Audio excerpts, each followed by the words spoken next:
Hey, welcome back. This is Keith from risingstronger.com. Today, we're going to talk about 7 underlying physiological causes of / contributors to depression and what you can do about them.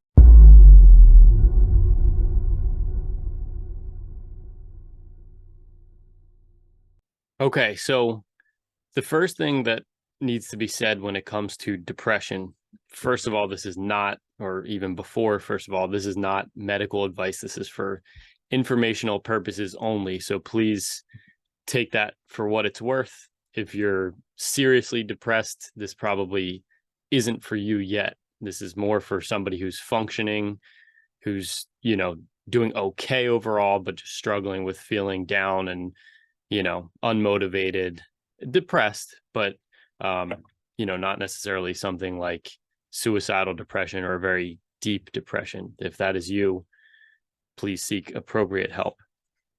But the first thing I want to say about depression is that depression is a symptom. I think that's the most important thing that anybody that struggles with their mental health or feels like they struggle with depression can internalize, is that depression is a symptom, not a cause. There can be a million different causes of depression. And that's why the tendency and even our understanding of medicating depression, the tendency to want to medicate depression so quickly, which is part of my past experience and that I see a lot in people that I work with and just in general, is often skipping over all of the things that could potentially resolve the real underlying issues and going to something that often just masks the symptoms. And, for some people it helps temporarily, or they help.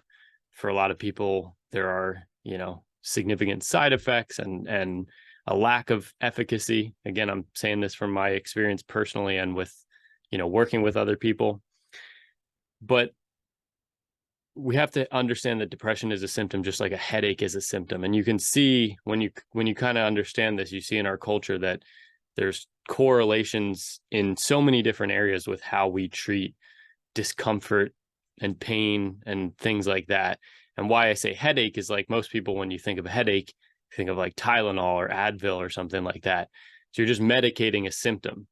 A headache is a symptom. A headache can be from dehydration. It can be from, again, like a million different reasons, but it is not from a Tylenol deficiency. And similarly, depression is not from a medication deficiency, even though there was a long period of time where, unfortunately, the medical system kind of framed it, unintentionally or not, or intentionally or not, that, there was just a gap that needed to be filled, but it's not that simple. So understanding that it's a symptom, then you want to think about what could be causing it. And again, there's a lot of different things. And this is not to say, when I talk about physiological issues, it's not to say that there aren't situational and, psychological reasons. Maybe we're going through something difficult that we, feel depressed. But even oftentimes with that, especially when it's drawn out, it is exacerbated by existing underlying physiological issues. And even if they're not there to begin with, they often come along with the stress and the way that we live when we feel depressed. So this stuff can be relevant either way. And if you're not familiar even with how physiologically, or how our physiology can impact our psychology, it's what we're going to talk about. But it's another extremely important thing to understand, is just that our body and mind are two sides of the same coin. And we have to look at both. Anytime we have an issue with either one, when we have physical health issues, there usually is stuff that we need to address psychologically, emotionally, things like that, and vice versa. When we have mental health issues, we need to be looking at our physiology, our physical health, our body. So we're going to get into 7 things. I'm going to explain briefly what they are, and then I'm just going to give a few things that, if you can relate to that, or if this is something that you feel like applies to you, that you can try to do to improve those symptoms. Again, this is for informational purposes only. I'm not saying that these things are going to fix your depression. I can't diagnose or treat in any way, but I can help you potentially address some of the underlying imbalances that may be affecting your mental state. And all of these things connected, like significantly interconnected. You'll see as we go through them that, some of the things apply to all of them to some degree, or like some of the tips that I have will apply to helping with different imbalances, and that the imbalances tend to overlap with one another. One will cause the other will worsen the first, and so on. So let's get started. The first is nutrient deficiencies. Nutrients, as I like to explain, are the building blocks for the brain and body to function properly and optimally. And when we're deficient in nutrients, there's a ton of different, issues that we can run into. But when it comes to our mental health, nutrients play a big role in a bunch of different processes. And when you look at the modern world and how we live and what we eat, and how most of us, I'm 34, if you're even anywhere within my general age range, most of us have grown up antibiotics, junk food, like sugary sodas, excess stress, all of it all plays into nutrient deficiencies. So I think that it's good for anybody really, but if you're at the point that you are struggling with something like depression or anxiety, to just assume that you're deficient in some degree in nutrients. And what you can do about this is eat a variety of nutrient dense foods, things like liver, oysters, free range eggs, bone broth, good high quality meats, high quality vegetables. For more on the nutrient dense foods, I've mentioned it on other videos, a high mileage foods guide. It's the 9 foods that I think are, you don't want to only eat these 9 foods, but the 9 foods that I think that people should be eating regularly to ensure that they're covering not only a nutritional basis, but some of the nutrients that are harder to get if you're not really paying attention to what you're eating. So it has 9 of those foods plus a whole handful of ingredients and foods to avoid if you feel like you're, struggling with your mental health. So you can check that out. But eating nutrient dense foods, considering supplementing with a digestive enzyme that can help your body to properly break down nutrients. You can also try something like apple cider vinegar, just like a capful in a glass of water or a few ounces of water prior to a meal, can help to increase your stomach acid to break down food properly. Most people that think they have, issues with acidity or like indigestion and things like that often actually need more stomach acid, not less. And the use of things like antacids can actually lead to feeling depressed, lead to digestive issues that, can influence and lead to depression. So those are a couple ways to increase our, ability to actually assimilate nutrients. It's not just about eating the food. We have to actually break it down properly and, digest it properly. You can get your blood nutrient levels checked. I think that for anybody who, my first move, if I were really struggling with depression and I were stuck and didn't know what to do, if I was really stuck, if I had tried all this other stuff, because I think a lot of this can take the burden off and help for most people to feel a lot better. But I would go to a functional medicine doctor of some sort, get a full panel of blood work and stool testing, things like that. It's stuff that your average doctor, your psychiatrist, all these things, they don't think about this stuff. They're not going to think to look at, but these are the real issues oftentimes that people are dealing with. And then additional components are to manage stress. When we're stressed, it impacts our digestion. We can do that through breathing, which we'll, talk about more. I'll plug here, if you haven't seen my video on how to relearn to diaphragmatically breathe, you might want to check that out. But diaphragmatic breathing is incredibly important for our stress and, our nervous system, and getting our body into a state where we can digest, we can relax, we can sleep, etc. Number 2 is digestive health and gut issues and imbalances. And again, it goes back to what I was saying. Most of us that are, if you're even generally within my age range of like 34, above or below, you probably grew up with antibiotics, junk food, caffeine, excess stress, lots of sitting, a whole host of things that over time really just does a number on our digestive health. So most people have gut issues. If you have mental health issues, I think it's safe to assume, if you're struggling with your mental health, it's safe to assume you have gut issues and imbalances. What you can do about that, and well, let's say the reason that it can impact is our gut is responsible for breaking down, and converting some of the nutrients into, might not be wording that the best, but essentially creating the neurotransmitters or the precursors to neurotransmitters that we need for our brain to function properly.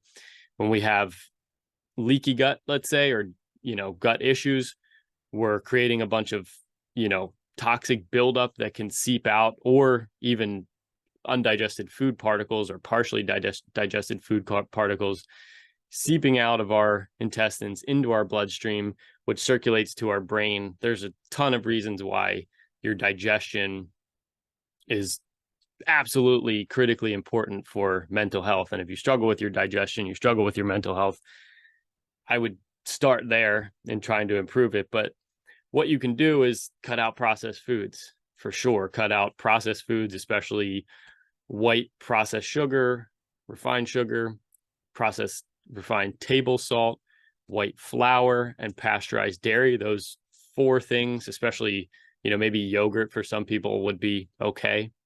Nutrition's a very long, arduous thing to kind of understand, what might be right for one person and not another, based on, their genetics, their situation, their budget, their time, all that stuff. So I'm not getting into that here, but pasteurized dairies, like regular milks, cheeses that are, have additives and come from poor sourcing and things like that, I think are worth cutting out. And then again, like the nutrient dense foods are going to help with digestion. Ideally, for the most part, that is true for most people.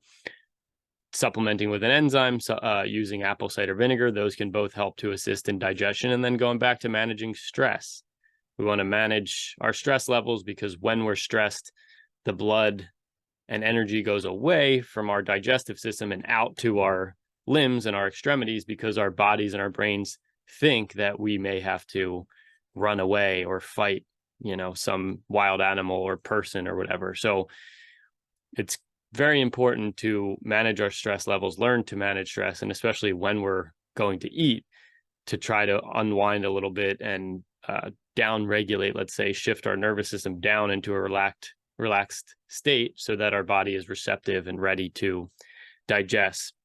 And then you may even want to consider, for some people, even quote unquote healthy foods, like too much fiber can be challenging and cause issues. If you have, an overload of bad bacteria, too much red meat could be challenging. Although, again, these things can go both ways. It can get complicated, but I think a good rule of thumb is focusing on cooking foods, at least making foods easy to digest, eating nutrient dense, energy rich, easy to digest foods, which again, some of those are on the high mileage foods list, but thinking in that context can help improve digestion.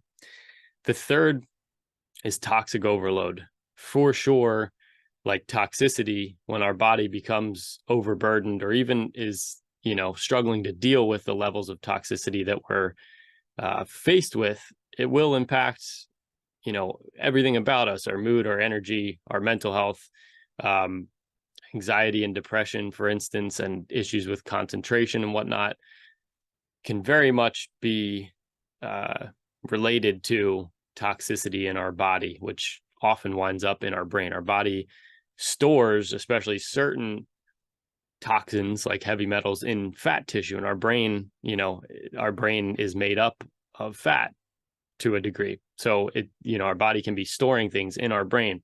But this is why things like sweating regularly, I think if you have access to a sauna, if you can get a sauna, or if you have a sauna at your gym, can be really useful and impactful. Something that, as I say it, I realize I have a little personal sauna I haven't used in a while, but it's something that, I swear by. I think it really, really helps. And the sauna in general just has a significant mood boosting, energizing effect as well. But sweating regularly, when you sweat, you're taking the burden off your digestive system. We sweat out toxins, or we excrete toxins through our sweat. Stop using this is the second component of helping with toxicity. Stop using toxic chemical laden products on your body and in your house. Anything you breathe in, like that's, I believe, the number one way that we, become overburdened with toxins is breathing in, through our lungs. But if you're using cleaning products, scented candles, Febreze types of things, scented laundry detergents, all of this stuff, point blank, is no good. Like, you should get rid of it. I believe that firmly. And it's an easy thing. Like, there are even studies recently showing that household cleaning products may be worse than secondhand smoke. So if you think about that from, like, again, what most of us grow up in, like, it's not necessarily anyone's fault, but we've all been exposed to lots of this in schools and houses, etc. So you have that side of it, and then you have the part of it that we're putting on our skin: deodorants, body soaps, shampoos, things like that, body sprays. Find ones that are free of aluminum. Like, if you're going to go to a place like Whole Foods or something like that, not all of them are even that great, and oftentimes they are a little more expensive. You can make a deodorant, let's say, out like coconut oil, charcoal, essential oil, something like that. But it's worth finding one that's like not your typical, pharmacy brand deodorants and body washes and things like that. When you're putting that on your skin and when you're smelling all of that residue, like, that is chemicals, those are chemicals. That smell is coming from chemicals that, like, you don't want to be lingering on your skin. Anything that goes on the skin will go in the body to some degree. The next one is drinking enough water.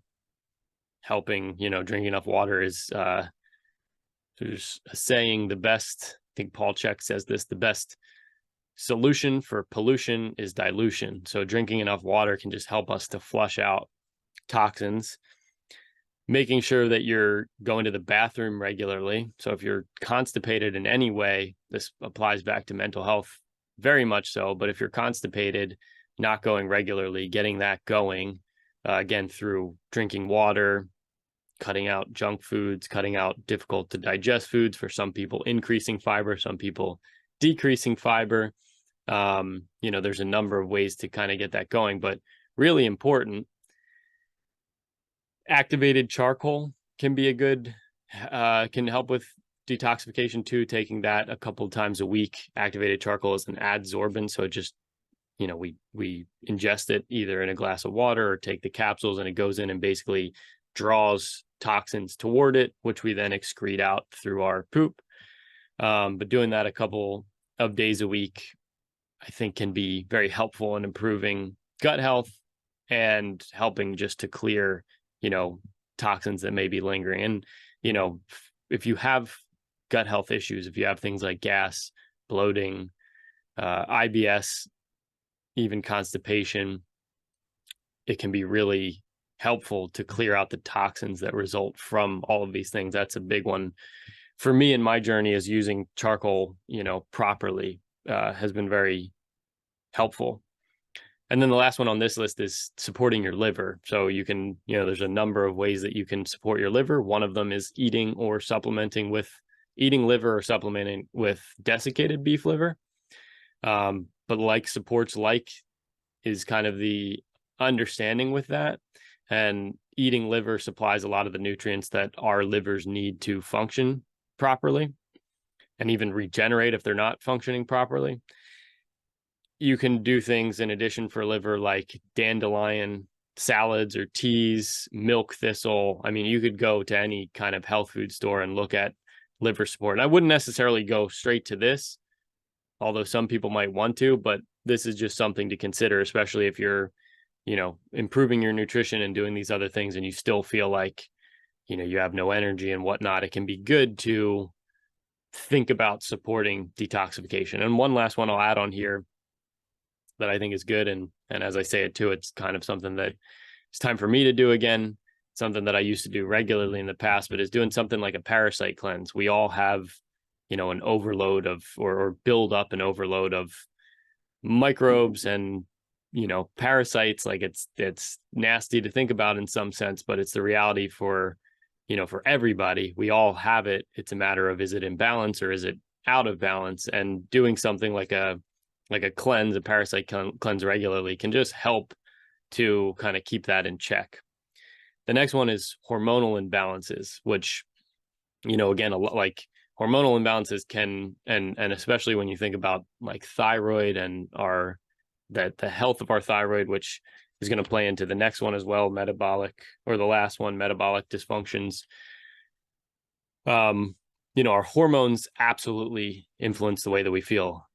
You're a guy, I'm assuming, or since I'm, speaking to men, things like testosterone are really important for our sense of motivation, our sense of, feeling accomplished when we do things. And it goes both ways. Everything's bi-directional. Having adequate testosterone is important for motivation, and doing things helps to, accomplishing tasks and whatnot plays a role in our testosterone, our dopamine levels, all of these things that help us to feel satisfied, well, good, comfortable in our own skin, things like that. All this plays a role. But to help with hormones in a general sense, hormones can be extremely complicated, and I am by no means an expert on it, but prioritizing sleep, which I said in the beginning, all of this stuff is going to kind of link together. But prioritizing sleep impacts our ability to digest food. It impacts our gut health. All of these are interconnected, but getting enough sleep is critically important for our mental health, our hormonal health. So if you're not sleeping well, if you have trouble with sleep, I have another podcast called How to Fix and Optimize Your Sleep. It goes pretty in depth in terms of practical lifestyle within reach things that you can do to improve your sleep quality and quantity. Getting time outside, sunlight is really important for our hormonal health. It may be worth checking vitamin D levels. Vitamin D plays a role in testosterone, and, vitamin D is a hormone, really. But checking vitamin D levels, but we really want to be getting enough natural sunlight. Again, managing stress plays a big role in our hormone levels, and excessive stress can throw everything off, create, havoc or wreak havoc on our hormones. We want to be getting adequate exercise, but interestingly, exercise is something that if you overdo it, it can certainly impact your hormones negatively and everything else. And overdoing it might not be as overdoing it as we think. It might not be like somebody who's running a marathon all the time. Essentially, it's overdoing it if you're exerting more than your body's able to recover from. And for a lot of people, that can be true. People who are into, working out and doing things like that, we put a lot of emphasis on the doing, the getting in, the working out, and not enough in the recovery and the sleeping, in the, down regulating the nervous system, and the working in to allow our body to, rebuild. So sufficient movement is really important, and monitoring excessive movement or working out is also important. But walking for all of this, for nutrient, for digestion, improving digestion, improving gut health, hormones, walking is very important. After a meal, it can be a really good way to help with digestion. And then, for hormones, also blood sugar balance, which is going to be another one of the physiological, underlying causes. But eating every 2.5 to 4 hours a balanced meal or snack helps us to regulate our blood sugar. Avoiding carbohydrates on their own, going for walks after meals, or moving after meals if possible. And then the last one for hormonal is, again, breathing, learning to breathe, because our breathing can be the way that we regulate our nervous system. If we're breathing unconsciously, if we're not breathing deliberately, let's say, we're probably breathing in a dysfunctional way, and doing that near 24 hours a day, it impacts everything: our digestion, our sleep, our energy levels, our mood, mental health. So another big plug for relearning how to breathe properly and giving it proper attention. The next one is dysregulated blood sugar. Our blood sugar, which I mentioned just a minute ago, and the hormonal component. Our blood sugar, when it's dysregulated, right in the short term, can seriously impact energy, mood, outlook on life. Can cause feelings of depression and anxiety, racing mind, issues with concentration. So we want to be, most people don't think about this. It's very rare that I work with somebody who actually eats either enough throughout the day, balanced when they do eat, or frequently enough. So quantity throughout the day, quantity or, not going too long in between eating. And when they do eat, it's balanced. And this impacts our mental health for sure, point blank. So learning how to balance meals that work for you, which, can vary a little bit individually, but universally is probably going to be not eating like junk food, not eating carbs by themselves. And, maybe like a lot of people could probably get away with like a good piece of whole fruit or something like that, but not a donut, a piece of toast, or like a bread or, a pastry. That is, what causes these rises and falls in blood sugar levels, which, just are not good for us mentally or physically. So eating regularly, eating balanced, apple cider vinegar, again, it goes back to connecting with digestion. Apple cider vinegar with meals can help to regulate blood sugar. Getting enough exercise and movement. I said this with the hormonal, but especially after eating, moving or going for a walk can help to keep our blood sugar from spiking, improve our digestion, all of that. And then even lights at night can impact blood sugar, and in the morning. So, it's worth, just as a general habit for mental health, I think, not using your phone before you get natural light and not using your phone at night. So in the morning, using the phone instead of getting like sunlight, let's say, the blue light in our phone can cause cortisol levels to rise faster than they normally should. Whereas if we get natural light, it has a much more gradual impact on our cortisol, which when that happens, when we have excessive stress hormones, that can impact our blood sugar. So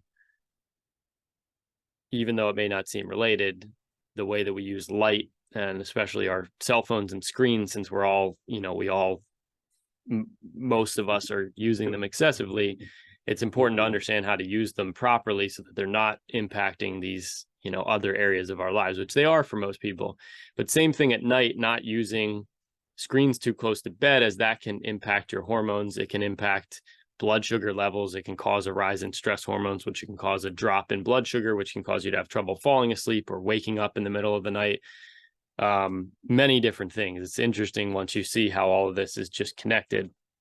And again, see how, what I was alluding to in the beginning, how when we see what we're actually doing in the modern world, like the way that most people are living, it becomes like you can see why we have so many people who are stressed out to the max, struggling with their mental health, have no energy, gaining weight, etc. Like there are reasons, and when we course correct, a lot of these reasons will just naturally, or a lot of these symptoms will just naturally settle back into their natural place. It doesn't mean they always go away. Like all of these things are natural parts of being humans. It's when they get, when we're overrun by stress, anxiety, depression, sleep issues, etc., that, that it becomes problematic. The sixth one, second to last, is sleep. Sleep is so important for our mental health. Sleep plays a big role in our ability, or in our brain's ability to clean itself, which is a thing. Our brain at night ideally is going in and detoxifying. Our brain has its own immune system in a sense. But when we're not sleeping enough or not sleeping deeply, or even when it would kind of correlate with deeply, but when we're impacting our sleep hormone melatonin, let's say, through not getting enough sunlight, using a phone at night, this is all impacting our body's ability to cleanse, or our brain's ability to cleanse itself, our body too, and regenerate and heal and stay well. But sleep plays a huge role in our mental and emotional resilience, in our energy, in our mood, and our outlook. And we really want to try to bypass sleep. I see it with so many people, and it's tempting and it's hard. Like, sleep is challenging. We have a almost 2-year-old, and sleep isn't always easy these days, but learning how to optimize your sleep is one of the best things that you can do for your mental health. And to be direct, if you're not willing to make these lifestyle changes, but especially when sleep, like if you're staying up watching TV or playing video games or watching like YouTube videos or something, you are, even though you may not know it or mean to be doing this, you are saying, I want to impact my mental health. I am voting for my brain and body not to function as well as they could, and potentially lead to, these issues. So it's really worth taking seriously that, like, we can't bypass getting good sleep or any of these other things and expect to function properly and show up fully. So no screens at night. For sleep, I don't even know if I touched on screens for sleep, but I did enough in blood sugar. So hopefully you get the idea with screens. But if you have to be on a screen at night, using blue light blocking glasses can at least help to mitigate it. And using like the f.lux on your computers, or like the night shift on your phone, is at least a step in the right direction. But again, ideally just not using them. Getting enough movement in throughout the day plays a significant role in our quality of sleep. There are studies that showing that even like 30 minutes of a moderate paced walk significantly helps sleep that day, both the ability to fall and stay asleep. But moving throughout the day, as I preach often, like getting in, a couple of workouts a week for sure, getting in some walks, and then just in between, tasks, doing a few push-ups, doing squats when you go to the bathroom, do some lunges, crawl, rock, do the original strength resets if you're familiar. All of this throughout the day will help to improve quality of sleep. And then a bedtime snack. If you especially struggle with falling asleep and staying asleep, it's important, and something that I, have had to assess in my own life. If you're going to have a bedtime snack, which goes against the typical advice of not eating anywhere near bed, which I don't think is good advice, especially for people who have sleep issues. If you do that and you sleep fine, then don't change anything. But if you have sleep issues and that's what you do, stop eating hours before bed is what I mean. Then it could be worth having a bedtime snack, because that can help to lower stress hormones, balance blood sugar, etc. The important things with this is, number one, it shouldn't be too big, or it's going to impact your sleep. It needs to be easy to digest, which is going to vary from person to person. So it needs to be something that your body doesn't find irritating, or your digestion, your gut doesn't find irritating or difficult to digest. For me, what seems to work really well is a cup of raw milk and like a teaspoon and a half of raw honey. I sleep well when I do that. If I try to do other things, or I eat something too heavy, oftentimes I wind up struggling to fall asleep, or I wake up, and the waking up in the middle of the night can be from gut irritation. When we're eating something, or if you're eating something close to bed, or even throughout the day, it can go back into the day, that is irritating the gut. This can trigger certain processes that trigger stress hormones to be released, or there's a number of ways that it can affect us physiologically. But essentially, if you start by having something that's easy to digest, there's a sleep smoothie recipe. Let's start here. You can try Dr. Leslie Korn, Korn, sleep smoothie. You can Google that. We can put it in the show notes. But there's a little concoction of things that it's not going to work perfectly for everybody, but it has some sleep enhancing and relaxing ingredients that, just for somewhere to start, you can try. But you could also try something like milk and honey, or a little bit of raw cheese, or Parmigiano Reggiano cheese and a couple pieces of fruit or a little bit of honey on that. Those are sort of when I say like small, easy to digest, the places that I tend to go with what I think of. The last one, the seventh on the list, is just overall metabolic dysfunction, which again encompasses essentially all of this stuff. But I'm highlighting it here because a lot of people, like top professionals, it's not the narrative in kind of the mainstream mental health world, but a lot of people believe that the reason for, or the underlying causes for mental health issues, or the reasons for mental health issues, are metabolic, not necessarily like, I mean, maybe at some points there's chemical levels that are off and whatnot, but that's all pretty questionable.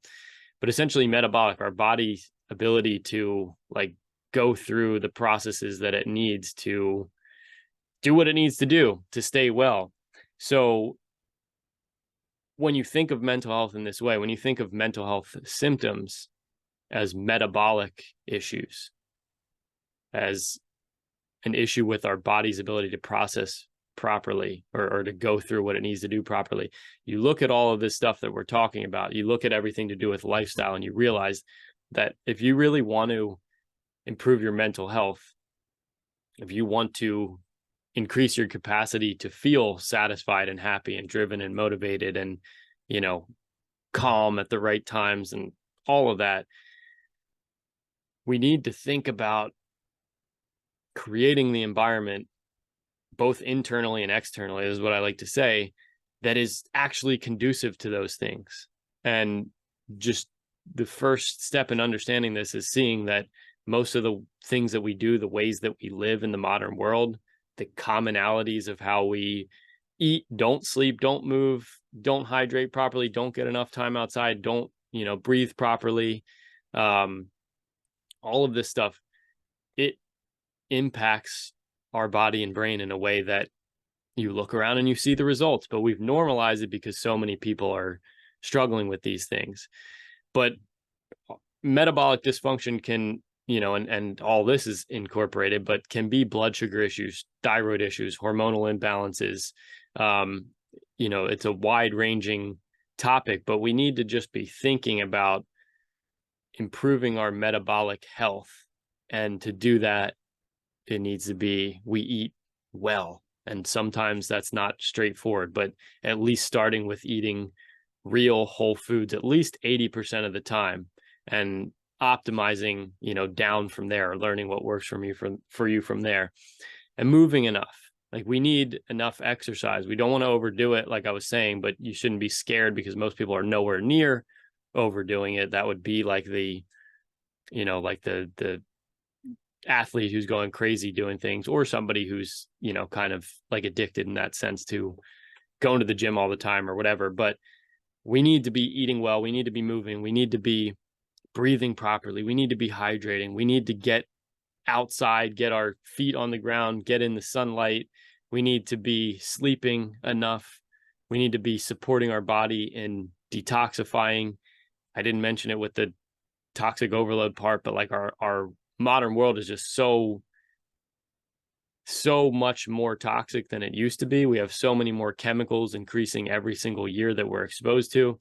So just knowing how to navigate these things, I'm telling you from my experience and from seeing other people, like, it can have a shift that changes completely your internal state, which impacts your external state. And sure, doing things externally to improve your life are going to have an impact on your internal state as well. It's why I'm saying work to create an environment both internally and externally that's more conducive to where you want to be, and how you want to live and how you want to feel.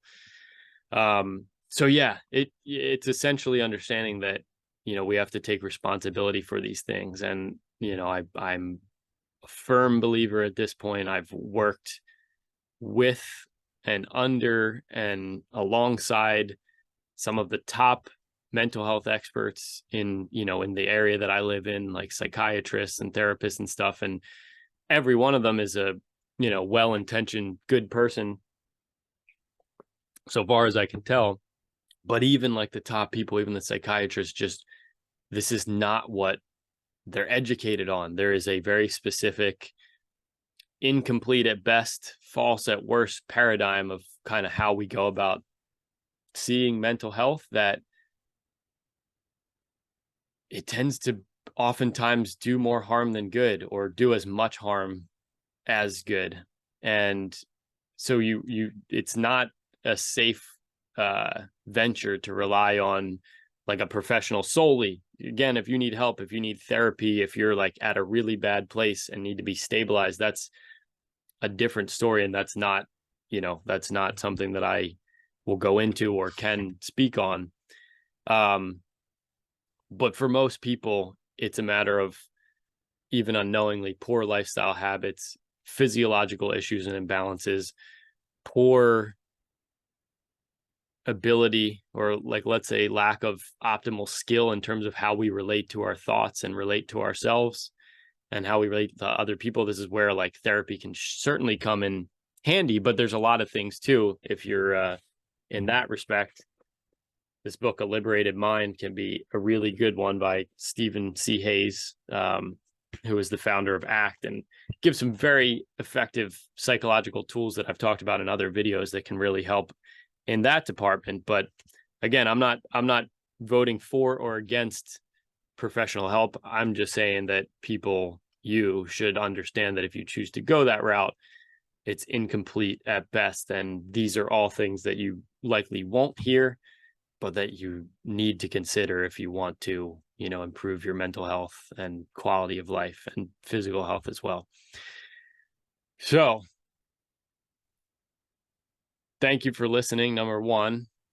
Number two, if you feel like you need personalized guidance, this is part of what I do in my job and career is health coaching for people who are struggling with their mental health. So if you want to learn to optimize your food intake, your lifestyle habits, get all that dialed in and on track in what can be such a powerful way. I mean, I love what I do in this way, and it can be so powerful and effective. But if you feel like you need personalized guidance, you can go to risingstronger.com and sign up for a free 20-minute breakthrough call where we'll discuss if coaching would be a good fit, kind of get an idea of where you're at and, where you ideally would like to be.